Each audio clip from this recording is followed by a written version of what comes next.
क्या होगा अनुपमा के जीवन में, अनुज का इंतज़ार। और जब अनुज आएंगे तभी अनुपमा के जीवन में कुछ सुधार होगा, तभी उनके जीवन में कुछ सुधार होगा। और बस अब अनुज का इंतज़ार है, क्योंकि श्रुति भी वो केवल राही को फंसा रही है और राही उसकी चालों को समझ नहीं रही है कि श्रुति क्यों ऐसा कर रही है, क्या चाहती है। राही भी इस चीज़ को समझ नहीं रहा है और प्रेम तो राही को मनाने में लगा हुआ है कि कैसे राही मान जाए। और उस समय उस पागल ने जब कहा था कि जब प्रेम का रेस्टोरेंट खुलने जा रहा था, तभी उसने कहा था कि आगे रास्ते में बहुत कठिनाइयाँ हैं। और फिर एक बार उसको अनुपमा को मिला, फिर उसने यही बात बोली कि जिस रास्ते पे चल रही है उस रास्ते पे बहुत ही मुसीबतें, बहुत ही परेशानियाँ हैं। उन परेशानियों को कैसे पार करेगी ये तुझे सोचना है। लेकिन अनुपमा हिम्मत नहीं हार रही है। अनुपमा ने अपने जीवन में फिर से एक नया मुकाम हासिल करने की कोशिश की है।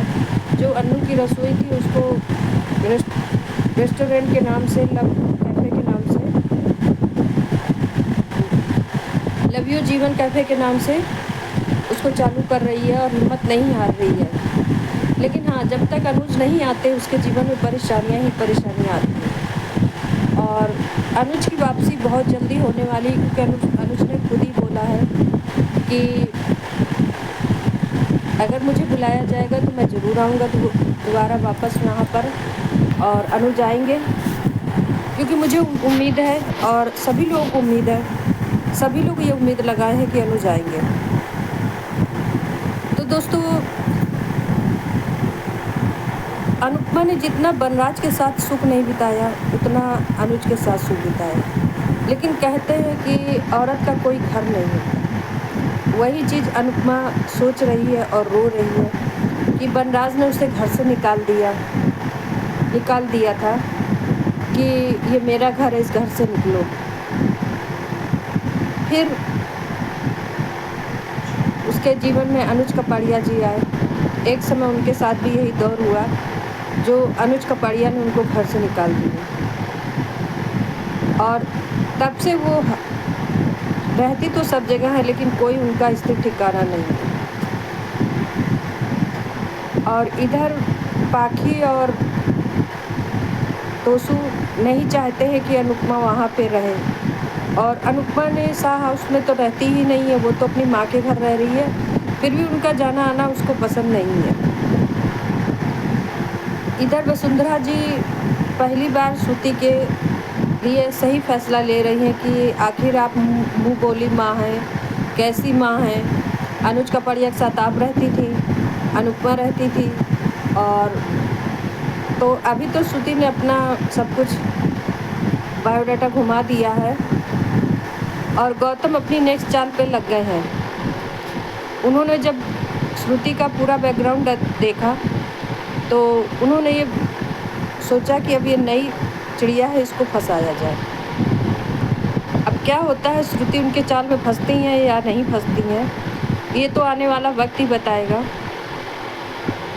और अनुपमा के जीवन में जो उतार चढ़ाव आ रहा है उसमें अनुज कपाड़िया जी ही हाथ लगा पाएंगे, क्योंकि अनुपमा भी संघर्ष झेलते झेलते थक चुकी है। वो हर बार उठती है और हर बार गिरती है, हर बार उठती है, हर बार गिरती है, उसे मुकाम हासिल नहीं होता है। और जो मुकाम अनुज कपाड़िया के साथ उसको हासिल हुआ था, अब अनुज कपाड़िया जब वापस आएंगे तभी हासिल होगा। और सभी को अनुज कपाड़िया जी का इंतज़ार है और अनुज कपाड़िया जी आने वाले हैं, क्योंकि ये चीज़ तय हो चुकी है कि अनुज कपाड़िया बहुत जल्दी एंट्री लेने वाले हैं अनुपमा सीरियल में। तो दोस्तों, आप लोग देखते रहिए, अपना प्यार स्नेह बनाए रखिए।